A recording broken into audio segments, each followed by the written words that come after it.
Ces deux couples d'amis célèbrent une victoire. Les premiers certificats d'union gay décernés par Tokyo.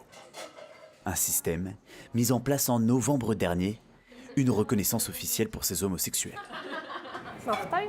Notre relation en elle-même est déjà solide, donc elle ne changera pas.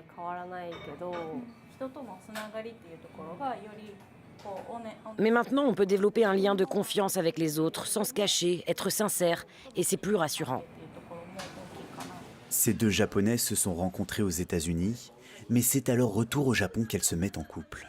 Une histoire d'amour qui dure depuis plus de 11 ans. Lorsqu'elles ont appris que la métropole de Tokyo mettait en place cette union, elles ont été parmi les premières à s'inscrire. Ça nous a pris 2 minutes à remplir le formulaire.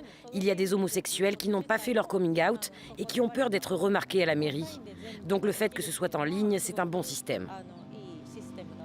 Jusqu'alors, il était impossible pour les couples gays tokyoïs d'obtenir un prêt bancaire en tant que famille ou de prendre une décision médicale pour le conjoint en cas d'urgence. Même l'accès au congé était restreint. Comme les entreprises nous reconnaissent maintenant en tant que couple officiel, on peut s'arranger pour un congé maternité ou par exemple dans le cas des beaux-parents qui tombent malades, on peut maintenant le justifier pour s'absenter. Au Japon, l'homophobie est rarement frontale, mais bien présente. Rares sont ceux prêts à assumer une relation homosexuelle. Ici, les groupes homophobes influent jusqu'au sommet de l'État. En juin dernier, un rassemblement d'une antenne du parti au pouvoir fait scandale. On est distribué des brochures sur lesquelles on qualifie l'homosexualité de maladie mentale ou de dépendance. À Tokyo, la plus grande capitale du monde, le quartier de Shinjuku Nichome fait exception. Une petite dizaine de rues où les couleurs arc-en-ciel s'affichent fièrement. Le fait que les gens comme moi soient nombreux ici, ça me rassure. C'est pour ça que je viens à Nishome. Dans ce bar, il y a des gens bisexuels comme moi. Je trouve que l'union gay est une avancée vraiment positive. Ce sont souvent les personnes âgées qui ne sont pas favorables. À seulement 24 ans, Shoko est l'un des jeunes gérants de ce bar.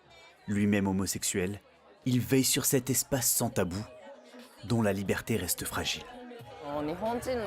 Dans ce bar, il y a des Japonais qui cachent leur homosexualité. Je fais partie d'une génération où les gens se disent « Ok, les LGBT existent, mais ils ne réalisent pas vraiment. Je pense que ce sera plus facile pour les prochaines générations. » Certaines municipalités japonaises ont lancé des certificats d'union dès 2015. Tokyo aura mis 7 ans à suivre cette voie. Pour la métropole, il était difficile de faire plus vite.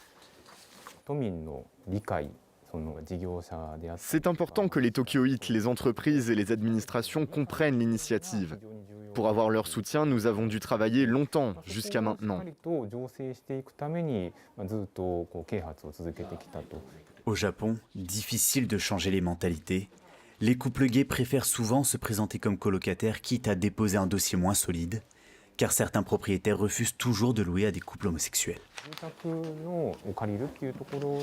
En ce qui concerne la location de logements, finalement, c'est le propriétaire qui décide ou non. On ne peut pas le contraindre par la loi. Malgré les années d'attente, le certificat ne s'accompagne d'aucun dispositif légal pour empêcher les discriminations contre les gays. Un progrès en demi-teinte. Pour l'instant, seulement 400 couples ont demandé le certificat pour une métropole de 14 millions d'habitants, et leur document ne sera pas valable dans l'ensemble du pays. Le Japon est la dernière nation du G7 à ne pas accepter le mariage homosexuel. Donner enfin aux gays les mêmes droits qu'aux hétérosexuels, c'est le combat de ce couple, une américaine et une japonaise, installées avec leur petite fille à Kyoto. Entourées d'autres couples gays, elles ont contesté l'interdiction du mariage homosexuel au tribunal. Elles y voient une violation de leurs droits fondamentaux, un procès historique. Ce procès a été nécessaire. Ce sont 4 années où on a progressé, même si la justice d'Osaka a conclu que tout était constitutionnel dans l'interdiction du mariage gay. Et ça, pour nous, ce n'est pas acceptable. Elles vont faire appel. Si elles saluent l'avancée des certificats d'union, il s'agit à leur avis d'une fausse solution. Ces justificatifs ne donnent par exemple pas le droit aux couples gays d'avoir des enfants. Moi, je n'ai pas accouché, donc celle qui n'a pas accouché n'a même pas la garde. Je ne peux même pas mettre mon nom sur l'acte de naissance. C'est comme si on n'avait aucun lien. Oui, vraiment, comme si on n'avait aucun rapport, une tierce personne. Voilà comment on est considéré.